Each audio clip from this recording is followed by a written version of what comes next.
कभी घर के खाली बरामदे में, कभी दीवारों पे लगी तस्वीरों में। सदियां बीत गई तेरे इंतजार में, तू खो गई है न जाने किस अंधकार में।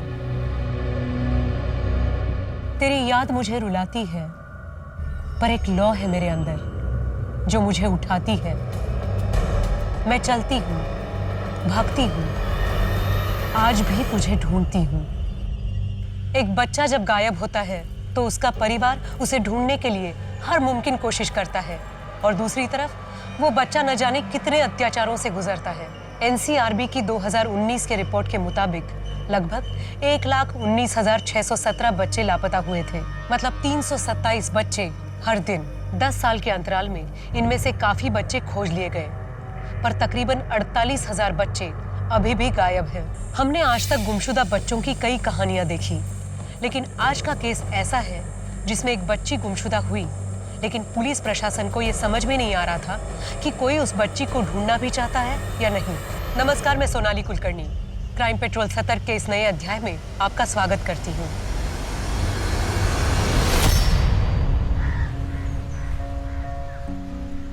पर मम्मी मुझे नहीं जाना है, और कल तो खुशी का बर्थडे भी है ना, उसने मुझे बुलाया है। दिव्या, सिर्फ एक ही हफ्ते की बात है, तुम खुशी को सॉरी बोल दे। लेकिन मम्मा दिव्या, जाना ये ले बेटा तेरे लिए नई फ्रॉक। नहीं फ्रॉक, लेकिन पापा इतना खर्चा करने की क्या जरूरत थी, और अभी तो पुरानी वाली है ना मेरे पास। अरे पुरानी वाली तू छोड़, उसको पहन के तो बिल्कुल राजकुमारी लगेगी, कोई बोल ही नहीं पाएगा तुझे किसी चीज की कमी है। मैं कह रही हूँ ना, मुझे किसी भी चीज की कमी नहीं है। हो गया तुम दोनों का? अब जाओ, बैग भी पैक हो गया।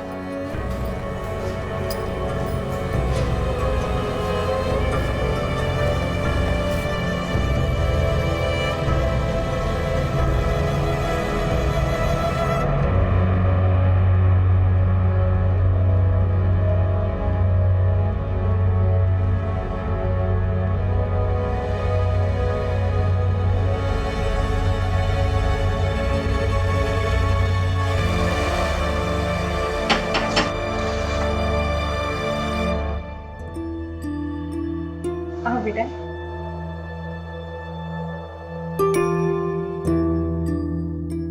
अगले मंगलवार को मैं दिव्या को ले आऊंगी। दिव्या, मेरा टाइम पे खाना खाना और टीवी कम देखना। ठीक है। ठीक है? बाय।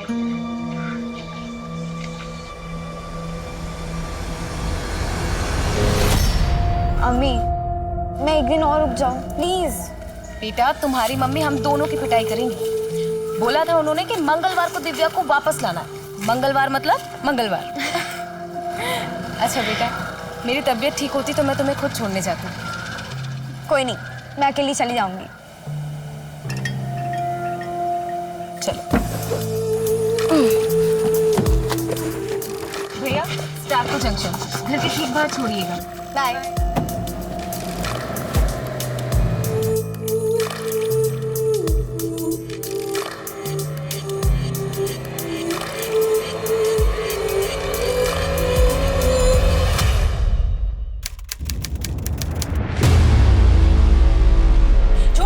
फरजाना, वो मेरी दिव्या को अकेला छोड़ ही नहीं सकती।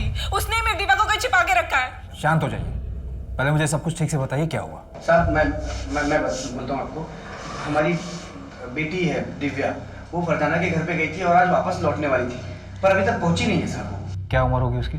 मेरी बेटी सिर्फ 13 साल की। ये फरजाना क्या लगती है आपकी? आप इतने सवाल क्यों पूछ रहे हैं? उस फरजाना को उठाइए और जेल में डाल दीजिए, तब बताएगी कि उसने मेरी बेटी दिव्या को कहाँ छिपा के रखा है। देखिए मैडम, हम ऐसे ही किसी को उठाकर जेल में नहीं डाल सकते, हमें अपने तरीके से काम करने दीजिए। आपकी बेटी दिव्या फरजाना के घर क्यों गई थी? सर, मेरी तबीयत ठीक नहीं थी, इसलिए मैं दिव्या को छोड़ने नहीं गई थी। ये प्रणय और सुनीता झूठ बोल रहे हैं, उन्होंने ही मेरी दिव्या को गायब किया। लेकिन क्यों? ये सवाल मुझे और मेरी टीम को हर वक्त परेशान कर रहा था। इस केस को सुलझाना उतना आसान नहीं था जितना दिख रहा था। इस केस ने हमारे सोचने समझने के तरीके को ही बदल दिया। इस केस की शुरुआत से ही हमारे जहन में एक सवाल था कि आखिर उस दिन हुआ क्या था, कौन सच की चादर ओढ़ के हमसे झूठ बोल रहा था। यह हमारे सबसे मुश्किल केसेस में से एक था। सच को साबित करना तो दूर की बात थी, सच को समझने के लिए भी हमारे पास एक भी सबूत नहीं था।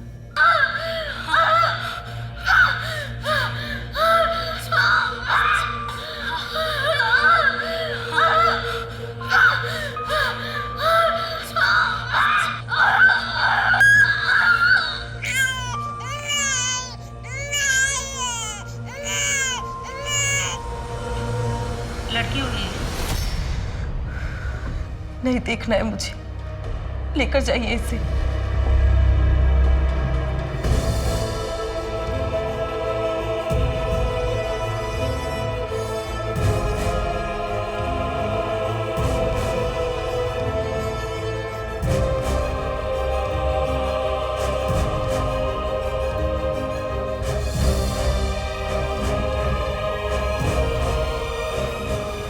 टाइम और माँ बाप का नाम? 12:28। माँ का नाम फरजाना और बाप का पता नहीं है, क्लोज्ड अडॉप्शन होगा। अरे पर माँ ने कुछ तो नाम दिया होगा। अरे शक्ल तक तो देखी नहीं। तू ऐसा कर, दिव्या लिख दे और ये पायल उसके पास रख दे, उसकी माँ का है। ये पायल तो बहुत बड़ा है। हाँ तो बड़ी होगी तो पहनेगी ना, तुझे क्या करने का है? तू उसके पेपर्स के साथ रख दे बस।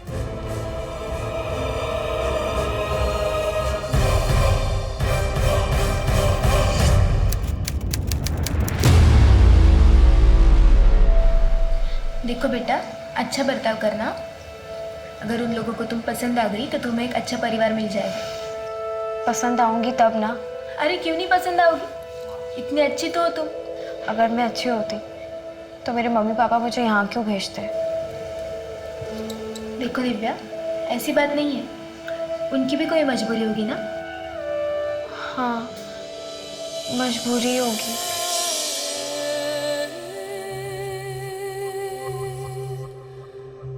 अच्छे से रहना और बीच बीच में मिलने भी आना। बाय।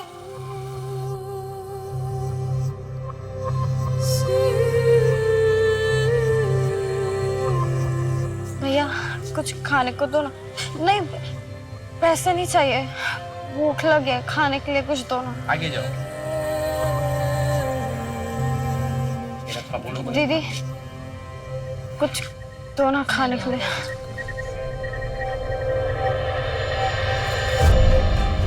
पैसा नहीं लेगी, खाना खाएगी तू? मैं खिलाता ना तुझे खाना। चल।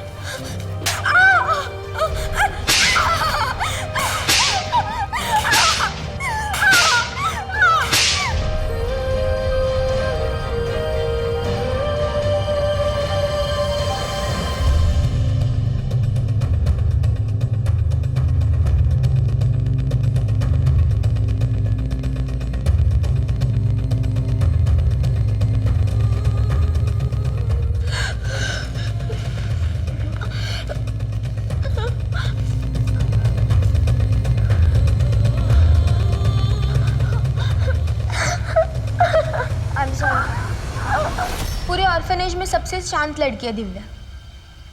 एक एनजीओ के साथ मिलकर हम ही ने रेस्क्यू करवाया था। कहाँ से? एक बेगिंग रैकेट था। फेक अडॉप्शन में ट्रैफिक हो गई। अच्छा बैग मुझे।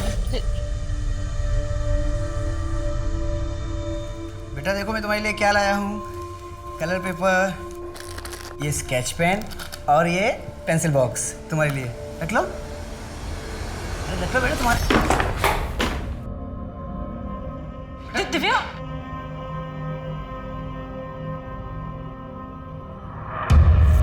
पण प्रणय अडॉप्ट करण्याची काय गरज आहे? अरे शुभम है ना, इसको तो अपना ही बेटा समझ। पर भाऊ शुभम तो है ही, एक बच्चा और रहेगा घर में तो सुनीता का भी मन लगा रहेगा। कुछ भी कर, पर एक बात का ध्यान रख, मैं मेरे बेटे का हक किसी और को मारने नहीं दूंगा। हाँ ठीक है, अगर वो तेरा खून होता तो मेरे को कोई फर्क नहीं पड़ता, पर अपनी खानदानी प्रॉपर्टी में मैं किसी और को हिस्सा लेने नहीं दूंगा। ऐसे लोग क्रिमिनल बनते हैं, और ये तो पता नहीं किसका गंदा खून है। ओ भाऊ ऐसा बोलो नको। हाँ मैं आपकी इज्जत करता हूँ इसलिए बताने आया था, परमिशन लेने नहीं आया था आपसे। चल सुनीता निकतो भी। एक मिनट प्रणव, भाव क्रिमिनल गंदी परवरिश से बनता है और मैं अपने बच्चे की परवरिश आपकी तरह बिल्कुल नहीं करूंगी। चलो प्रणव। मन तो बेटे का था, पर कोई नहीं, बेटी सही। अच्छा वो हमने बेटी अडॉप्ट की, अब राजीव भाव को कोई दिक्कत नहीं होगी। अरे तुम उनकी बात पे इतना गौर मत किया, उनकी बात का कोई सरकार नहीं होती। इसलिए बताओ दीदी तुम्हारे साथ कुछ फ्री हुई? अभी तो नहीं, थोड़ा वक्त तो लगेगा ना उसको। अच्छे से स्कूल में एडमिशन करवा दो। ये उम्र के बच्चों के साथ मिलेगी तो जल्दी खुलेगी। अच्छा प्रणय, उसका एडमिशन इंग्लिश मीडियम स्कूल में करवा दे, जहाँ पे वो पाटिल भाई है ना, उनकी बेटी जाती है खुशी, वहाँ पर। हाँ ठीक है, करवा देंगे। काय सगळे सांग मला, काय सगळे? पिछले 8 महीने से कंपनी में एक भी डील नहीं हुई, फोकट की पगार ले रहा है तू। भाऊ गाली मत दीजिए, मैं कोशिश तो कर रहा हूँ ना। कोशिश कर रहा है बरोबर, पर अपने लिए कोशिश कर रहा है तू। कंपनी के नाम पर जो डील आती है तू अपने नाम पे लेता है, तेरे नाम तो FIR करना चाहिए मुझे। हाँ वो मेरा अलग से काम है, मेरे अपने कॉन्ट्रैक्ट्स हैं। मैंने तेरे को इधर बैठाया, नौकरी पे रखा, तेरे को ट्रेनिंग दी, अभी मेरे को गणित सिखा रहा है तू। बहुत गप बस, अभी अपना सामान पैक करो, निकल इधर से।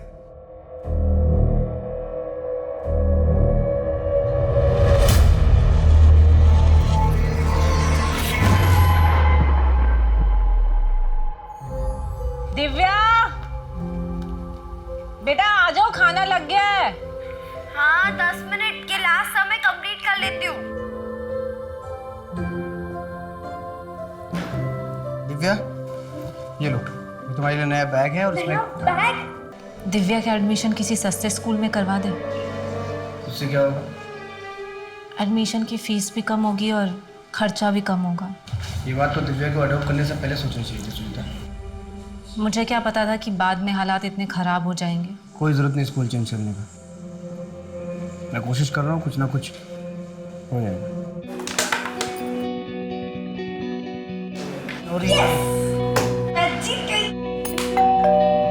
मैं देखते। जी आप सुनीता मात्रे हैं? हाँ जी बोलिए। दिव्या है क्या? आप कौन? मैं दिव्या की अम्मी।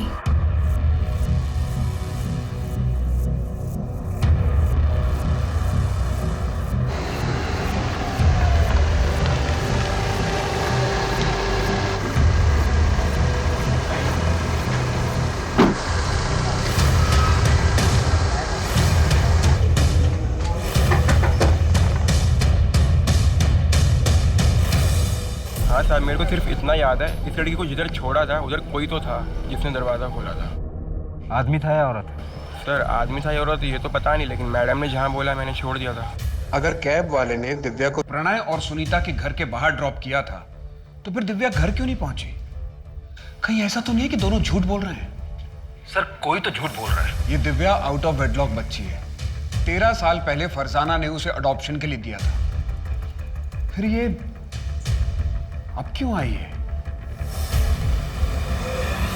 फरजाना मेरी बात को समझो तुम, मैं अभी तुमसे शादी नहीं कर सकता हूँ, अम्मी नहीं मानेगी।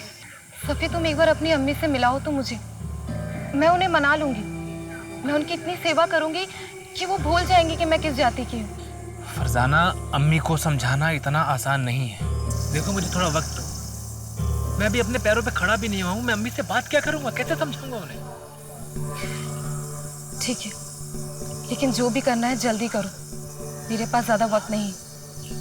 मैं अभी चलती हूँ, अब्बू घर पे इंतजार कर रही हूँ। अच्छा सुनो तुम, इतनी मुश्किल से तो आई हो तुम फरजाना, 10 मिनट रुक जाओ।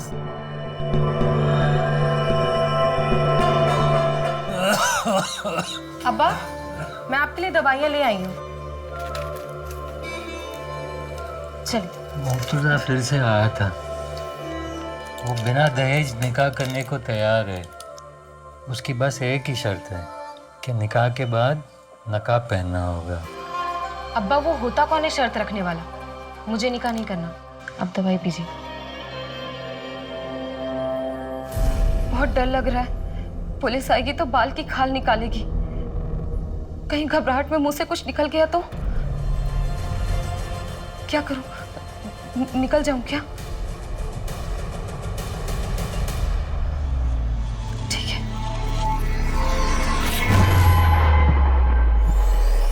दिव्या कहाँ थी उस दिन? उसके साथ क्या हुआ था? ये केस पुलिस के लिए बहुत मुश्किल साबित हुआ, न सिर्फ इसलिए कि उनके पास कोई ठोस सबूत नहीं था। हमारी कैब वाले से बात हुई, उसका कहना है कि उसने दिव्या को आपके घर के बाहर ही छोड़ा था। हो ही नहीं सकता, मैं तो सारा दिन घर पे थी, दिव्या का इंतजार कर रही थी। आप दोनों को किसी पर शक है? नहीं, हमें किसी पर शक नहीं है, और दिव्या को गायब करके किसी को क्या मिलेगा? सर मैं बोल रही हूँ वो फरजाना ही है, उसने ही मेरी बेटी दिव्या को कहीं छिपा के रखा है। अगर फरजाना ने ऐसा किया भी होता तो वो खुद क्यों नहीं गायब हो गई? ताकि साहब उस पर किसी को शक ना हो, और देखिए ना हो भी वैसा ही रहा। आपको उस पर नहीं, हम पे शक हो रहा है साहब। हम झूठ क्यों बोलेंगे? वो तो हम पता कर लेंगे कौन और क्यों झूठ बोल रहा है। देख प्रणय, अगर दिव्या से तू मेरी शादी कराता है तो मैं तुझे 8 लाख रुपए दूंगा, और तुझे वो वापस भी देने की जरूरत नहीं। भाऊ क्या बात कर रहे हो? मेरी दिव्या सिर्फ 13 साल की है। तो क्या हुआ, आज नहीं तो कल शादी तो करवाओगे। 8 लाख छोटी रकम नहीं होती। पैसे वाला तो क्या? अपनी बेटी बेचूंगा तुझे? हाँ, निकल यहाँ से। और आइंदा मेरे घर पे दिखाई मत पड़ना। आइंदा दिखाई पड़ा ना तो जान से मार दूंगा। इस कमीने ने सोच भी कैसे लिया कि मैं अपनी बच्ची बेचूंगा इसे।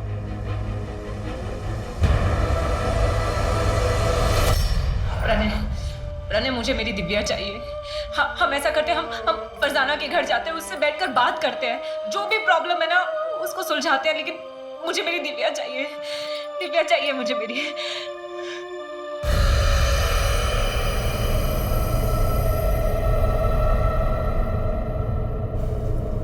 खाना लगा दिया है। हट, हाथ नहीं लगाना। नहीं खाना है तेरी नाजायज कमाई। पता नहीं क्या करके पैसे लाती है। कुछ भी करती हूँ, कम से कम अपना और तुम्हारा पेट तो पालती हूँ। और ये तुम्हारी दारू, ये तो वही पैसे से आती है। क्या बोला? हाँ? जबान चलाती है। अरे जिसको देखो कुछ ना कुछ बक ही रहा है। अब भाग यहाँ से।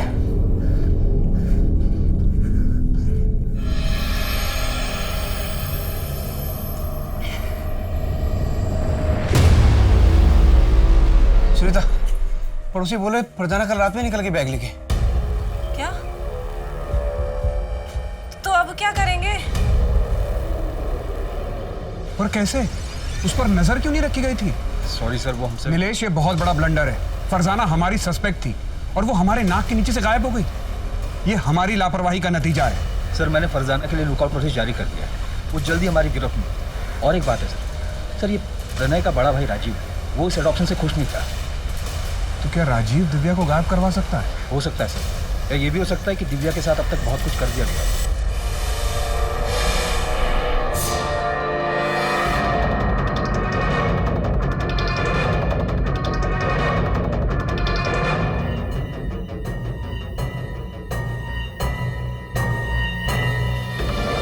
जी मुझे अडॉप्शन से प्रॉब्लम था, लेकिन जब लड़की अडॉप्ट हुई तो फिर मुझे क्या प्रॉब्लम?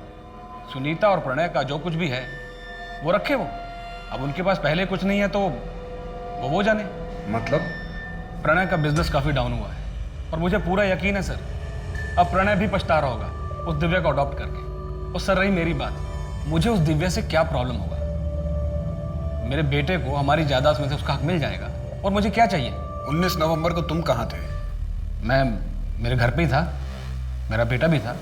अब चाहे तो हमारे पड़ोसियों से पूछ सकते हैं, किसी ने तो देखा ही होगा। क्या तुम्हें लगता है कि प्रणय कुछ कर सकता है? सर प्रणय मेरा छोटा भाई है, मुझे नहीं लगता कि वो दिव्या के साथ ऐसा कुछ भी करेगा। लेकिन हाँ, वो जो उसकी माँ है ना, वो ज़रूर कुछ कर सकती है। तुम्हें इस बात से कोई प्रॉब्लम नहीं थी कि दिव्या की माँ दूसरे धर्म की थी? नहीं सर, मुझे क्या लेना देना, अब ये तो सुनीता और प्रणय ही जाने।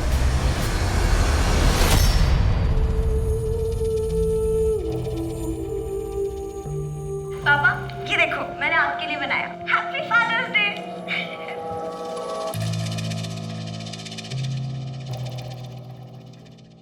कैलाश भाऊ, पैसों की जरूरत थी, थोड़ा कैश मिल सकता है क्या?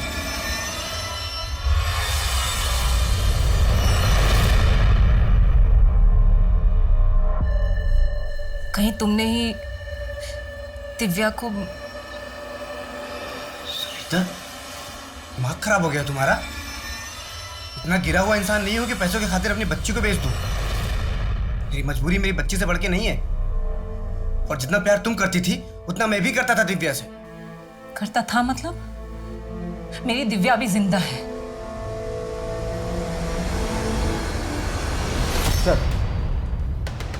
सर प्रणय और सुनीता को दिव्या के लिए रिश्ता है। कैलाश वागले नाम का एक आदमी है, यहाँ गोवा में 3 रिजॉर्ट है उसके। और 8 लाख रुपए में बात भी तय हुई। पहले तो प्रणय ने उसे धक्का मारकर निकाल दिया, लेकिन अपने खबरी जग्गू ने पता किया ये प्रणय दोबारा कैलाश से मिला था, शायद डील कर रही। तो क्या ये चाइल्ड मैरिज का केस है? कहीं ऐसा तो नहीं कि प्रणय ने मौके का फायदा उठाया ताकि सबको ये लगे कि ये सब कुछ फरजाना ने किया है? और ये भी हो सकता है कि प्रणय और फरजाना दोनों मिले हों। ये फरजाना इंदौर से है ना? जी सर, उसका एड्रेस भी हमारे पास, मेरी लोकल पुलिस से बात भी हुई है। नहीं नीलेश, तुम खुद इंदौर जाओ और इस फरजाना की कुंडली निकालो। 1 महीना बीत गया है और हमारे पास दिव्या की कोई खबर नहीं।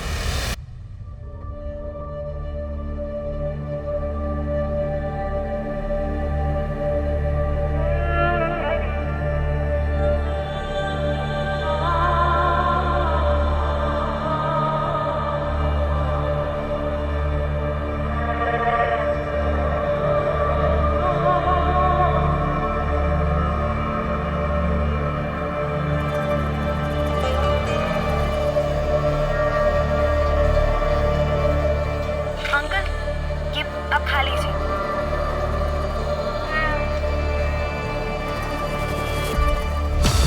5 महीने हो चुके हैं और तुम अब तक अपने घर वालों को मना नहीं पाए।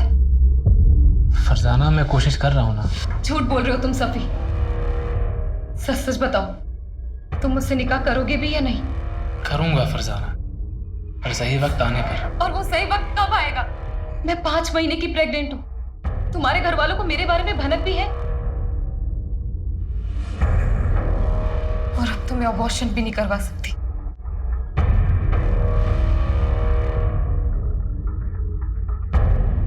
और कब तक यहाँ रहना होगा? फरजाना, जब तक पुलिस मामला रफा दफा नहीं कर देती है तब तक। काश मैं दिव्या के साथ थोड़ा और वक्त गुजार पाती।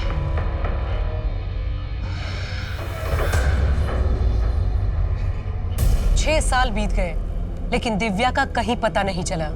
1 साल बाद पुलिस भी दूसरे केसेस में उलझ गई और दिव्या मिसिंग केस फाइलों के नीचे दब गया।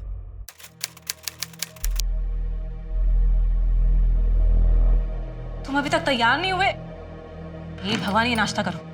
तुम्हारा रोज का नाटक है, ट्यूशन के लिए भी लेट हो जाते हो। अरे कोई बात नहीं, मैं ड्रॉप कर दूंगा। हाँ, तुम्हारे इसी लाड प्यार ने ना इसको बिगाड़ के रख दिया। दूध भी पियो। मेरा राजकुमार है ये। तू खा बेटा, आराम से खा। डैडी तुझे ड्रॉप करेंगे यार। दूध भी पियो। आज की सबसे बड़ी खबर, सुप्रीम कोर्ट का फैसला। अब बेटियां भी होंगी अपने पिता की संपत्ति में बराबर की हकदार। इंडिया की हिस्ट्री में एक लैंडमार्क जजमेंट। अब बेटियां भी होंगी अपने पिता की संपत्ति में बराबर की हकदार। मैं मेरे बेटे का हक किसी और को मारने नहीं दूंगा। हाँ ठीक है, अगर वो तेरा खून होता तो मेरे को कोई फर्क नहीं पड़ता। अच्छा हो हमने बेटी अडॉप्ट की। अब राजीव भाव को कोई दिक्कत नहीं होगी।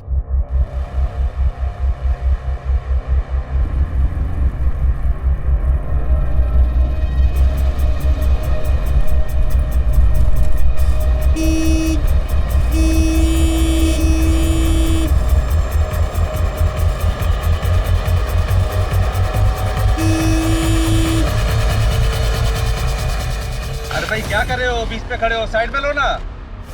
भाऊ गाड़ी बंद पड़ गई है भाऊ। अरे गाड़ी खराब हो गई है तो साइड में लो ना, बीच में कहाँ खड़े हो? मेरी बात सुनो ना भाऊ, बात सुनो ना।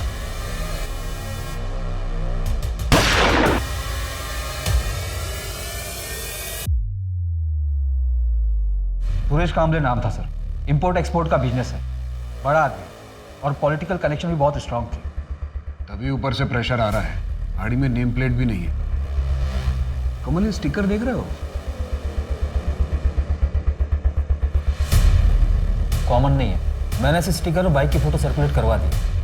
पता करो कि कहाँ प्रिंट हुआ था और किसने करवाया था। विक्टिम के बारे में और कोई डिटेल? सर, सुरेश कांबले का ज़्यादातर बिजनेस कैश में होता था। बैंक में पैसा जमा करने जा रहा था। इतना बड़ा आदमी खुद कैश जमा करवाने जा रहा था?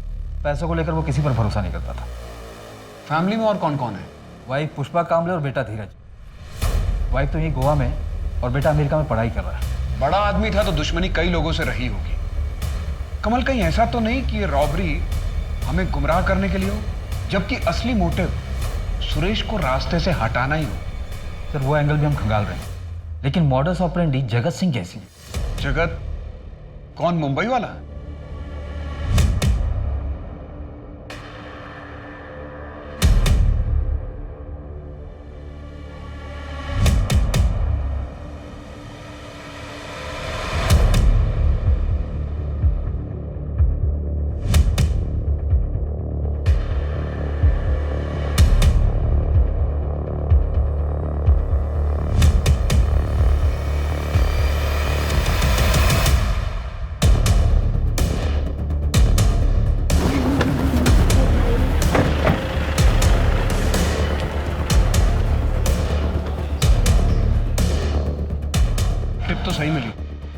जग्गू को फोन कर। हाँ जग्गू, स्कूटर तो मिल गई है, वो दोनों कहाँ पर है? आप रेस्टोरेंट में आ जाओ, यहाँ दोनों चिल मार रहे हैं।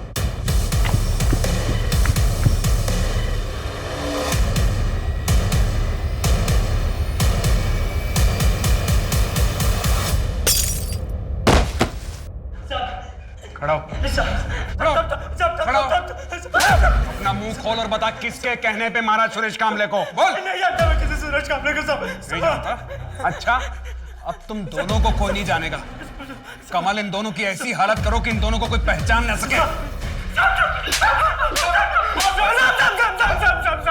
मैं बताता है साहब, मैं बोले मुझे मत मारो साहब, मैं बोलता है साहब। गुआ के बंदे नहीं दी थी सुपारी। कौन? कहाँ मिलेगा? वहीं पे जहाँ से हमें उठाया था सर।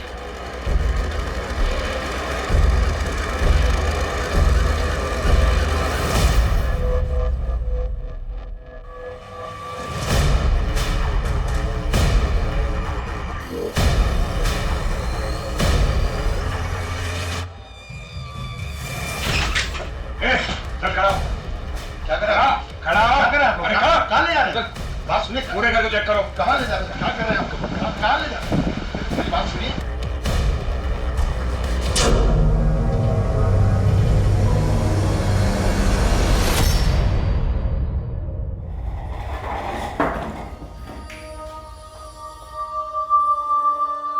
क्यों सुपारी दी थी सुरेश कामले की? वो तो तुम्हारा शागिर्द था। कर्म अच्छे कर, ऊपर वाले का यही फरमान है तेरे लिए। अगर अगले 2 सेकंड में अपना मुंह नहीं खोला ना, तो उसी ऊपर वाले के पास भेज दूंगा। तेरा ये गुस्सा ही तेरा सबसे बड़ा दुश्मन है, और यही एक दिन तुझे जानने में मिलेगा।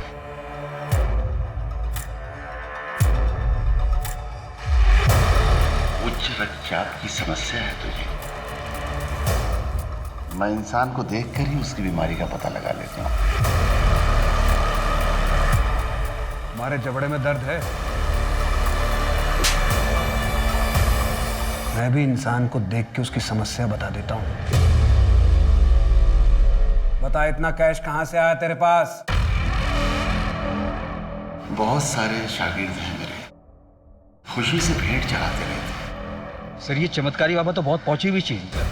रहता तो एक छोटी सी झोपड़ी में, पर यहाँ गोवा से लेकर इंदौर तक बड़ी बड़ी बिल्डिंगों में इन्वेस्टमेंट है इसका, और सब कैश में। एक काम करो, एक लिस्ट निकालो कि इस बाबा ने कहाँ इन्वेस्ट किया है। सर, मैंने ऑलरेडी निकाला। ये देखिए सर, ज्यादातर हॉस्पिटल्स और नर्सिंग होम में इन्वेस्टमेंट किया है। कहीं ऐसा तो नहीं कि इस बाबा और सुरेश कामले के बीच में पार्टनरशिप हो?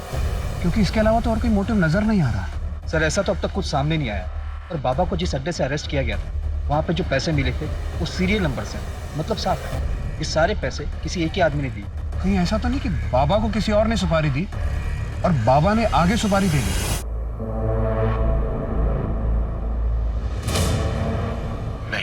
इसे मृणाल नर्सिंग होम से अडॉप्ट किया गया था और इसने इस बच्ची को जन्म दिया था। इसका नाम दिव्या है, 6 साल से गायब है। क्या जानते हो इनके बारे में? शांति शांति शांति। खड़ा कर इसको, अब भी ठोकूंगा, अभी ठोक देता हूं। मुंह खोलेगा कि ठोक दूं तुझे? 2/13 गणेश का पंजी।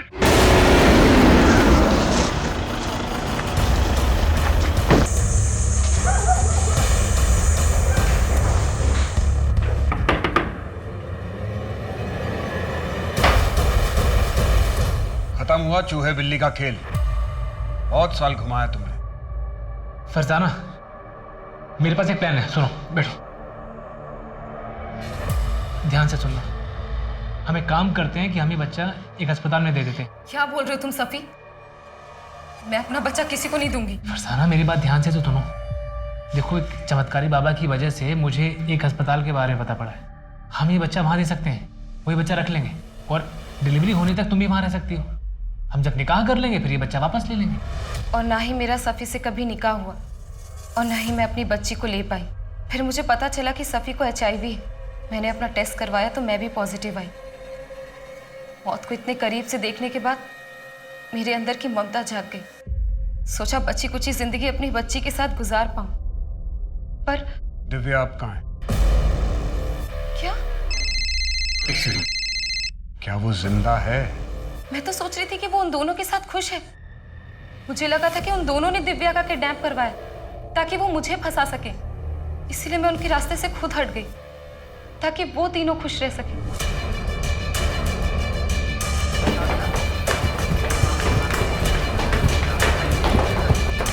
पूरे नर्सिंग होम को सर्च करो। अगर और फोर्स की जरूरत है तो और फोर्स मंगा लो। मुझे इस नर्सिंग होम का पूरा कच्चा चिट्ठा चाहिए। यहाँ कौन काम करता था, करता है, यहाँ पर किस किस की ईंट लगी है, सब। जी सर, लेकिन सर हम किस बेस पर इन्वेस्टिगेशन कर रहे हैं? इस नर्सिंग होम में कुछ तो है नीलेश। ये सिर्फ एक कोइंसिडेंस नहीं हो सकता। सर ये देखिए सारी फाइल में क्या क्या है।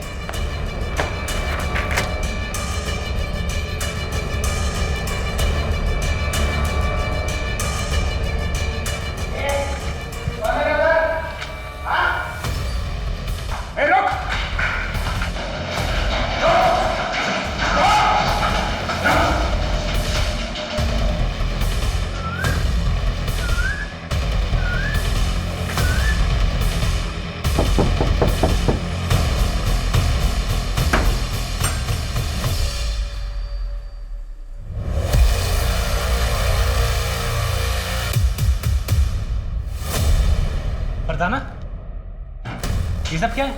पहले तू बता, बिल्ली की खाल में गीदड़, तेरा असली चेहरा क्या है? क्या बकवास कर रहे हैं आप? तुमने दिव्या को बचपन में अडॉप्शन के लिए नहीं, ट्रैफिक किया था। मृणाल नर्सिंग होम का वार्ड बॉय हमारी हिरासत में है। उसने अपना मुंह खोल दिया है। हमारे पास उन सारी लड़कियों की लिस्ट है जिसे तूने ट्रैफिक किया था। बोल, कहाँ है दिव्या? बोल। फरजाना, मुझे कैसे पता होगा? 6 साल पहले वो सुनीता के घर के बाहर से गायब हुई थी। ये दिव्या की अभी की रिपोर्ट है जो हमें मृणाल नर्सिंग होम से मिली है। ये वो बताएगा।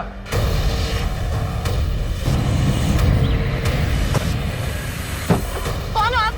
क्या हो रहा है ये? कौन हो आप? ये क्या कर रहे हो? और आप गाड़ी कर रहे हो?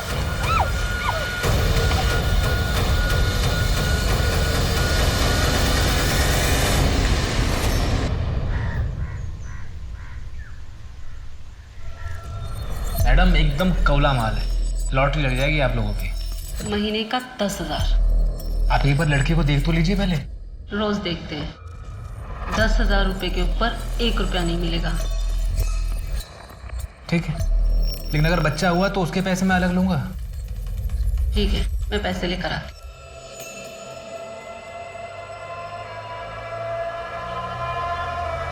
इसका नाम गौरी है। जाओ।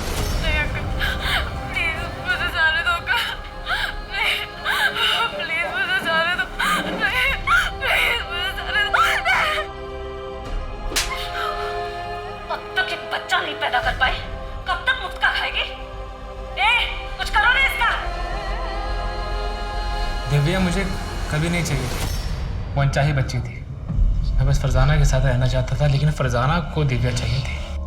इसलिए मैंने एक ऐसा रास्ता निकाला जिससे मेरे पास पैसे भी आ गए और दिव्या से छुटकारा भी मिल गया। तो जैसा खुदगर्ज इंसान मैंने आज तक नहीं देखा, जिसने अपने फायदे के लिए अपनी बेटी को एक नहीं 2 बार दलदल में धकेला।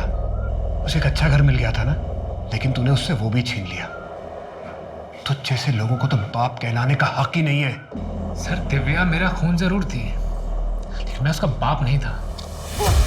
फरजाना, बोल, कहाँ है मेरी दिव्या? वरना चीर दूंगी तुझे। लग जाएगा। चाकू नीचे करो। मैं इसे नहीं छोड़ूंगी। बोल, दिव्या कहाँ है? बोल।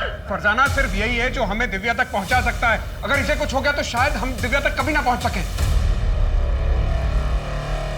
चाकू दे दो, छोड़ो इसको। सर, मैं आपको लेके चलता हूँ जहाँ पर बच्ची को रखते हैं, लेके चलता हूँ। सर, यहीं पर रखिए। कहाँ पे? दिव्या, दिव्या,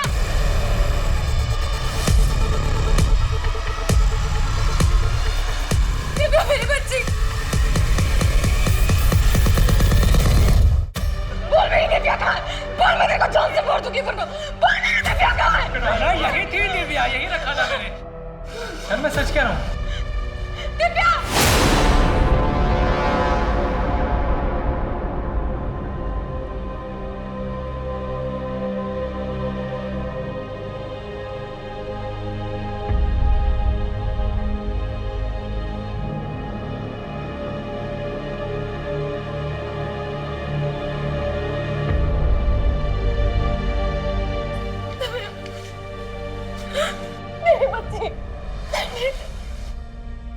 मुझे तुम लोगों से अब कोई लेना देना नहीं है। लेकिन बेटा मैंने कुछ नहीं किया है, मैं कुछ भी नहीं जानती थी।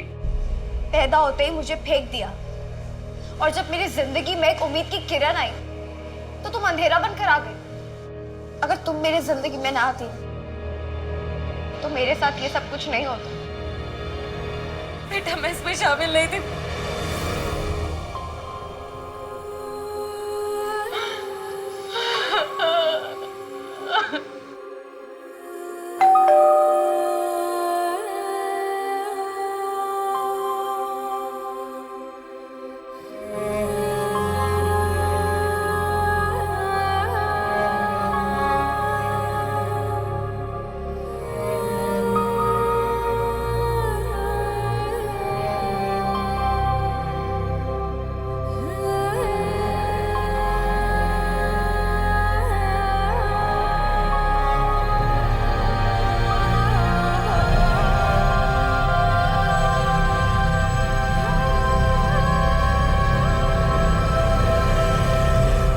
सर मृणाल नर्सिंग होम को सील कर दिया गया।